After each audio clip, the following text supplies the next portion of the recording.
Jared, appreciate you joining us as always here on 97.1 The Ticket. And I guess we'll start with last Thursday. Seasons are long and they're filled with ups and downs, but now that you've had some time to digest it and watch the film, what happened?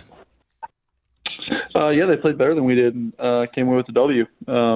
We didn't play our best ball, and they did play a pretty good brand of ball that day and beat us. You went through a long stretch where a record-setting stretch without turning it over, and then the last couple of weeks there have been turnovers. Is this relatively an easy fix, or is it just a point of emphasis in practice this week? Yeah, it's always a point of emphasis, I think, every week. But yeah, you look at them and you say which ones you think you could fix, and then some of them is just shit happens. Excuse me, but some of them it just happens. And but yeah, there's certainly things I can fix and make sure I'm taking care of the ball better. What bothered you the most about losing to the Packers, and what were the positives that came out of the game? I just what bothered me the most is you're at home in front of your fans on Thanksgiving and you want to give them another W, and we just didn't come out and play our best game. I think that's what bothered me the most. And but yeah, with that being said, there were some good things that we did, and both on offense, defense, and special teams. I think defensively the second half, I thought they played great and gave us a pretty good chance to make some plays. We just couldn't finish drives, and sometimes that stuff happens, and we got to learn from it and be better. Luckily for us, we've won a lot of games this year, and can use this as a learning experience to get better from. When it gets to the end of a game like that, is it one where you're like, just let the clock tick to zero, or are you like, man, we want 15 more minutes. Give us 15 more minutes. Oh yeah, you always want 15 more minutes. You want 2 more minutes. You want 5 more minutes, whatever it is.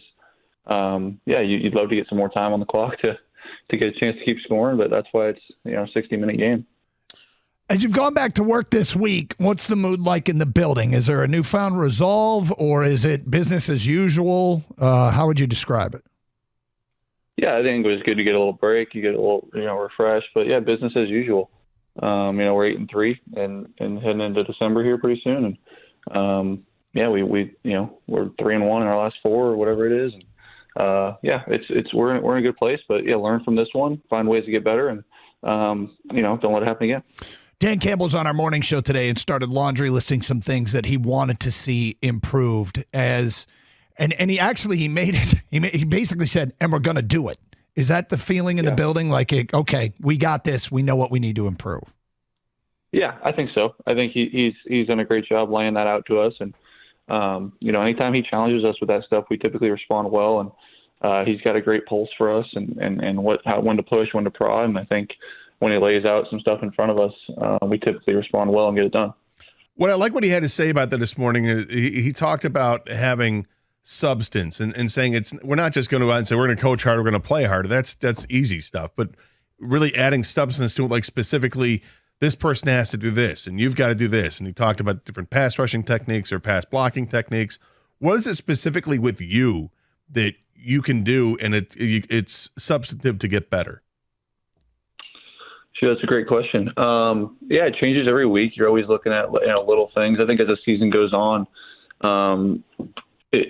you try to find little ways that you can improve with the limited time that you have on the field. And I'm trying to give you a good answer here. There's always things that I can do. I think it changes though throughout the year, and it's always like you look at the game and okay, for me personally on this last game, how do I tuck the ball away and not get stripped when I'm scrambling like I was? So that'll be a point of emphasis for me this week. And maybe there's some things in my drop that I'd like to improve that tend to slip as the season goes on because you just don't have as much time to work on it. But every week, you watch the film and you see some things, and I try to give myself somewhat of an action plan throughout the week to get better and improve for the following week.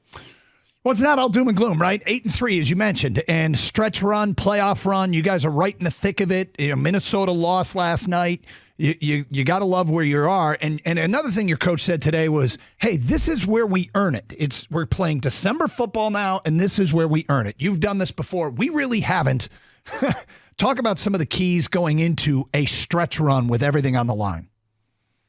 Yeah, this is it. This is the home stretch. We got 6 left. Starts with New Orleans, and we got to focus on that one. We got to be present and make sure we're ready to go for this game. And but yeah, this is the final push for us. And yeah, it's not doom and gloom at all. I think we don't ride the roller coaster that the outside world tends to ride, and we know where we're at, we know what we have in front of us, and are excited to go to New Orleans and play well. I suspect you haven't looked at this, and I suspect you probably even aren't going to want to answer this question.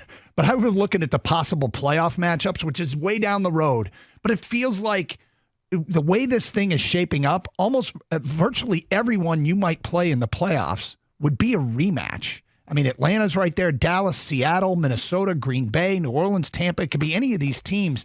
Does that mean anything that you are testing yourself against potential playoff opponents? No, we don't look at that, and it's a long ways away. We're focused on New Orleans, and what is to come will come, whether we plan it or not. You played the Saints in your career. Have you ever? I couldn't find out if you'd played at New Orleans. I'm assuming you have. What's that experience like to play at the Superdome?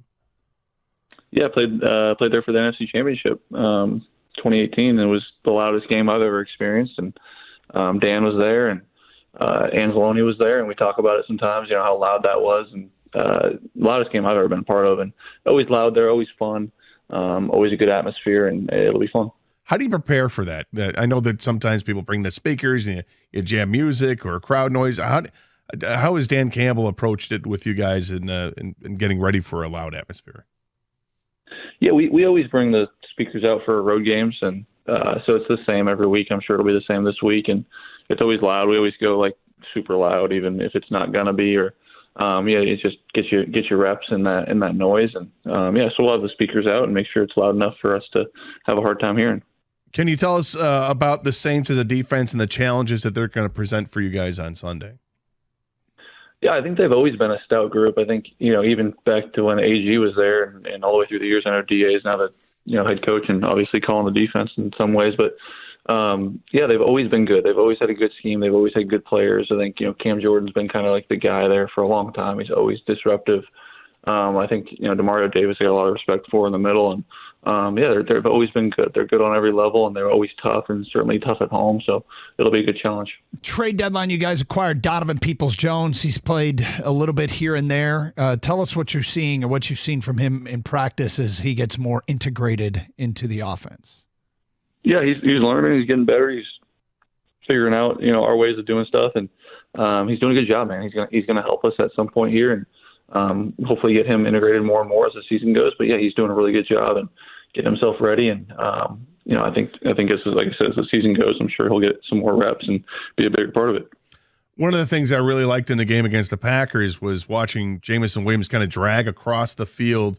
When you had time, you hit him in stride. It was pretty great to see. Is that the clear evidence we're looking at to see that getting reps in practice is actually paying off? And is he just scratching the surface of what he can mean to this offense? Yeah, I think you're right on it. I think it's just scratching the surface, and he's coming along, and it's just reps. We've had quite a few reps now at this point, and I trust him. He's where he needs to be, and has done a good job catching the ball down the field. And I think that was a pretty confident way of catching the ball he had there, and it's been good to see. And I'm excited to see him continue to ascend in offense as well. He's a special player and has done a good job. We wanted to have a fun conversation about how your Thanksgiving was. I don't know if the football game kind of makes it tougher to have a good day, but how was your Thanksgiving? It was great. It was nice that my parents out here, and we had a good Thanksgiving dinner. The football game did not ruin my Thanksgiving dinner. Unfortunately, we lost, but was able to enjoy some time with my family and put it behind me. We had a good Thanksgiving dinner, and it was good. We had all the regular fixins and stuff, and it was fun. One thing we saw a lot over the weekend was your new TV commercial, and with the cool thing, obviously, you're promoting a charity, which is great. But you had your fiance and the dog Quincy with you. Now that Quincy's gotten a TV commercial time, kind of hard to live with. Yeah, the phones won't stop ringing. It's just they're calling. They're trying to get him on the next one, and we're trying to get him an agent or something to see what's next for him in his future. Some Airbud stuff. We'll see.